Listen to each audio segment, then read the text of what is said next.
नमस्कार, सुबह का नमस्कार। आज मैं आप सबों के पास समय आज मैं आप सबों को काल के बारे में बता रहा हूँ।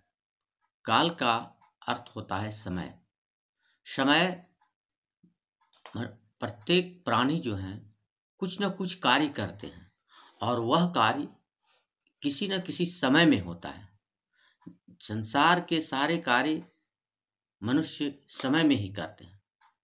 जो हम कार्य करते हैं उस जिस कार्य करने में जो समय लगता है उसे काल कहते हैं।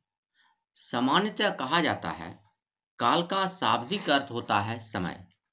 क्रिया के उस रूप को काल कहते हैं जिससे करने या होने में पूर्ण या अर्थ अपूर्णता का पता चले, उसे काल कहते हैं। काल के 3 भेद होते हैं। भूतकाल। आप बच्चों, यदि आपसे पहले पूछा जाए तो काल के कितने भेद होते हैं, तो सबसे पहले आप भूतकाल ना बोलें, वर्तमान काल, भूतकाल और भविष्यत काल होता है। वर्तमान काल का शाब्दिक अर्थ होता है हम जिस समय अभी जो कार्य कर रहे हैं, हम किसी न किसी समय कार्य करते हैं, वह वर्तमान काल है। किस क्रिया जो है पूर्णतः जिस रूप में वर्तमान समय का बोध हो उसे वर्तमान काल कहते हैं। इस वाक्यों में रहा हूं, रहे हैं, रही हैं होते हैं। तत्काल समय का जहां पता चलता है उसे वर्तमान काल कहते हैं। वर्तमान काल जैसे मैं पढ़ रहा हूं, तुम खेल रहे हो, वह दौड़ रहा है, रहा रही रहे, इस वाक्यों में पूर्णतः होते हैं। तुरंत त्वरित समय का पता चले, वह पढ़ रहा है, वह खेल रहा है, वह खा रहा है, ऐसे वाक्यों को वर्तमान काल कहते हैं। दूसरी बात, दूसरा काल है भूतकाल। भूतकाल का शाब्दिक अर्थ होता है बीते हुए समय में जो कार्य होते हैं उसे भूतकाल कहते हैं। यानी इंग्लिश में इसे पास्ट टेंस कहते हैं।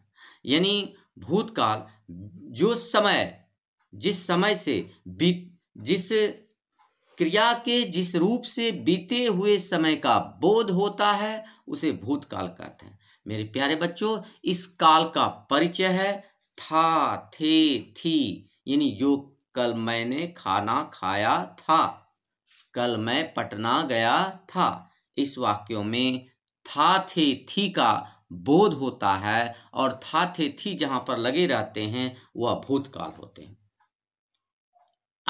तीसरा काल है भविष्यत काल। भविष्यत काल का शाब्दिक अर्थ होता है भविष्य में होने वाले कार्य को, भविष्य में आने वाले समय में, भविष्य काल यानी भविष्यत काल, भविष्य में होने वाले, आने वाले समय में होने वाले कार्य को जो होंगे उसे भविष्यत काल कहते हैं। इस वाक्यों में गा के गी अर्थात संभावित किया जाता है, संभावना किया जाता है कि होएंगे, खेलेंगे, हम लोग कल खेलेंगे, हम लोग पटना जाएंगे। गा गे गी जहां जिस वाक्यों में होते हैं उसे भूतकाल कहते हैं। मेरे प्यारे बच्चों, यदि भूतकाल को उसे भविष्यत काल कहते हैं तो भविष्यत काल के लिए गा गे गी की जरूरत है। जिस वाक्यों में गा गे गी होंगे वह भविष्यत काल। अब आपको वर्तमान काल के भेदों को देखें। सर्वप्रथम वर्तमान काल के भेद जो हैं वह 5 भेद होते हैं। सामान्य वर्तमान, तत्कालिक वर्तमान, पूर्ण वर्तमान, संदिग्ध वर्तमान और संभाव्य वर्तमान होते हैं। इस वाक्यों में सामान्य वर्तमान, सामान्य मतलब होता है साधारणतया वर्तमान समय का काल कहा जाता है। जिसमें सामान्यतः वर्तमान काल का पता चले उसे सामान्य वर्तमान काल कहते हैं। जैसे सोहन पढ़ता है, राम खाता है, सीता पढ़ती है, मोहन दौड़ता है, इसे सामान्य वर्तमान काल कहते हैं। तात्कालिक वर्तमान काल, तत्काल यानी क्षणिक, जो तुरंत अभी उत्पन्न हुआ है, साधारणतः जिससे पता चले कि क्रिया वर्तमान काल में हो रही है। क्रिया वर्तमान काल में जब होती है तो उसे तात्कालिक वर्तमान कहते हैं। जैसे मोहन खा रहा है, रोहन पढ़ रहा है, वह खेल रहा है, सीता दौड़ रही है, इत्यादि। फिर उसके बाद तीसरा आइए पूर्ण वर्तमान काल।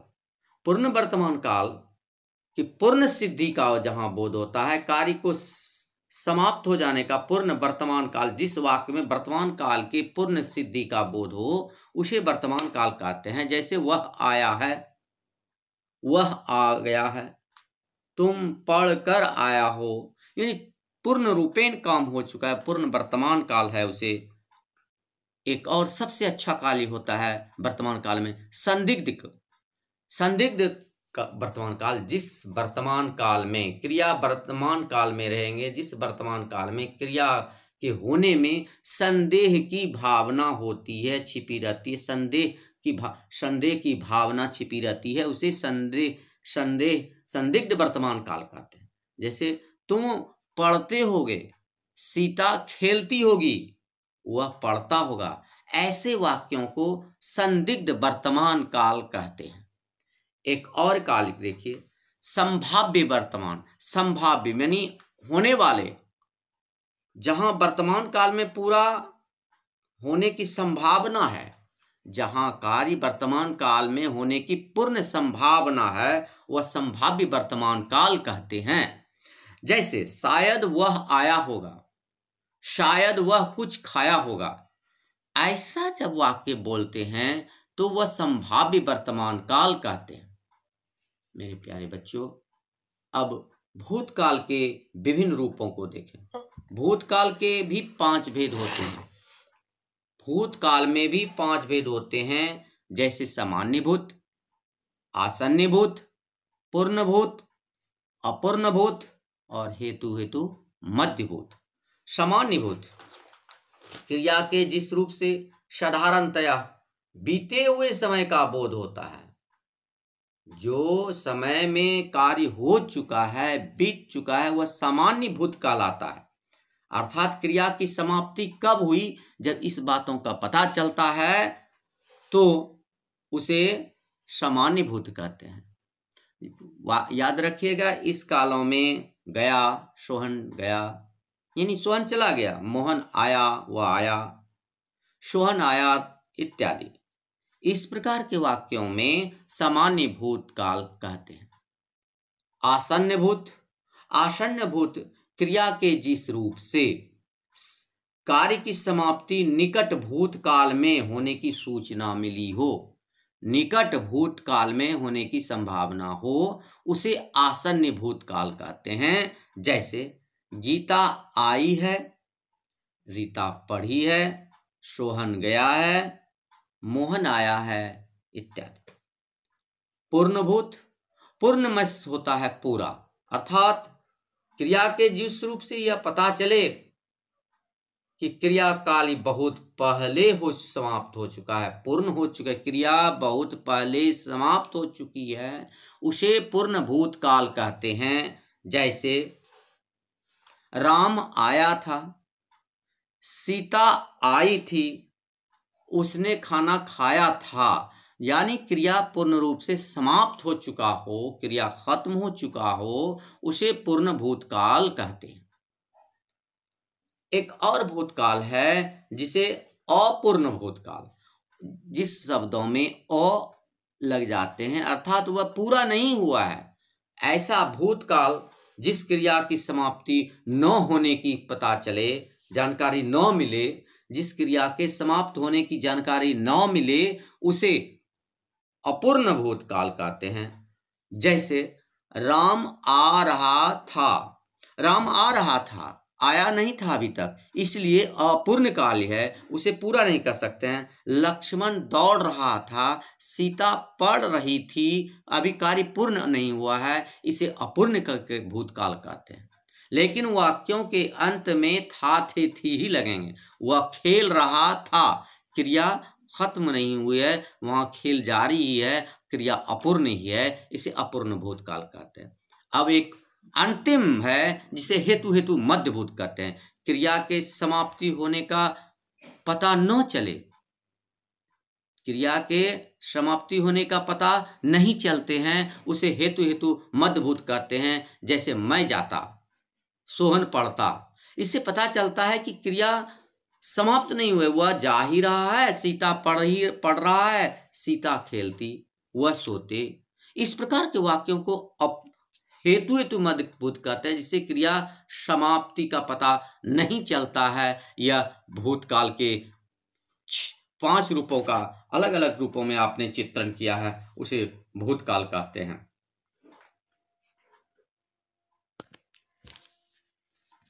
अब हम भविष्यत काल के बारे में, इनके विभिन्न रूपों के बारे में हम बताते हैं। भविष्यत काल यानी आने वाले समय में होने वाली क्रिया को भविष्यत काल कहते हैं। भविष्यत काल के भेदों को देखें। भविष्यत काल के 3 भेद होते हैं सामान्यतः। भविष्यत काल के 3 भेद होते हैं: सामान्य भविष्यत, संभाव्य भविष्यत और हेतु हेतु मध्य भविष्यत। सामान्य भविष्यत क्रिया के जिस रूप से आने वाले समय में क्रिया होने का बोध होता है, उसे सामान्य भविष्यत कहते हैं। यानी आने वाले समय में होने वाले क्रिया के जिस रूप का पता चलता है, उसे सामान्य भविष्यत कहते हैं। जैसे वह जाएगा, तुम पढ़ेगा, सीता खेल भी खेलेगी, गागेगी ही रहेंगे, लेकिन भविष्यत काल होगी, वह सामान्य भविष्यत काल है। आने वाले समय में जो कार्य होगा उसे भविष्यत काल कहते हैं। जैसे सीता पढ़ेगी, वह आएगा, तुम जाएगा। मेरे प्यारे बच्चों, एक संभाव्य भविष्यत काल। संभाव्य का मतलब होता है संभावना, यानी जिस भविष्य में किसी कार्य के होने की संभावना पता चलता है, वह संभाव्य भविष्यत काल कहते हैं। जैसे वह कल आएगा, संभवतः वह पढ़ता होगा, शायद वह कल जाएगा। ऐसा संभाव्य, जब किसी चीज की होने की संभावना जब पता चलता है तो उसे संभाव्य काल कहते हैं। हेतु हेतु मध्य भविष्यत काल। हेतु हेतु मध्य भविष्यत काल। मेरे प्यारे बच्चों, भविष्यत काल में क्रिया का होने का कारण किसी अन्य कार्य पर निर्भर होता है। हेतु हेतु मध्य काल का मतलब होता है क्रिया के होने का कार्य किसी अन्य कार्यों पर निर्भर करता है, तो वह हेतु हेतु मध्य काल भविष्यत काल कहते हैं। वह पढ़ता तो जरूर पास करता, यानी एक क्रिया दूसरी क्रिया पर आश्रित रहते हैं, इसे हेतु हेतु भविष्यत काल कहते हैं। भविष्यत काल के हेतु हेतु को सबसे याद रखिए, जो कार्य किसी दूसरे कार्य पर आधारित होते हैं उसे हेतु हेतु मध्य भविष्यत काल कहते हैं।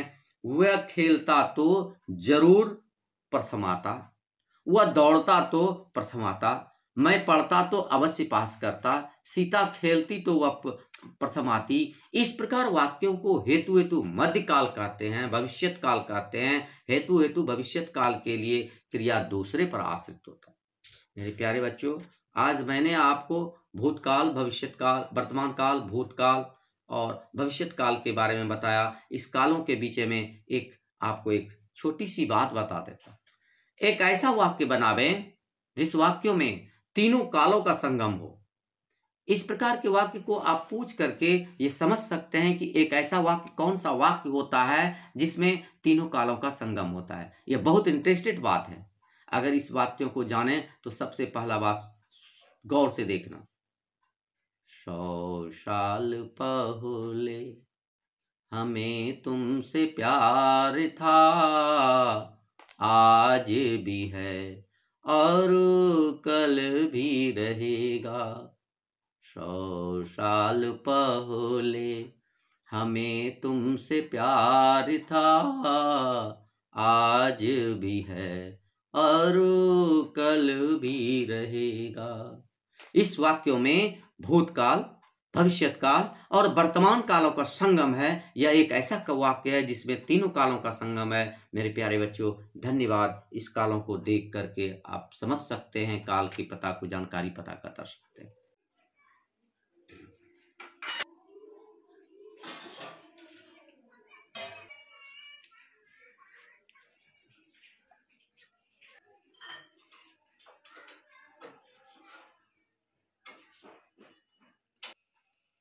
मेरे प्यारे बच्चों, यदि आप चैनल पर नए हैं तो सब्सक्राइब करें और अपने दोस्तों को भी बेल आइकन दबाना ना भूलें, अपने दोस्तों में भी शेयर करें।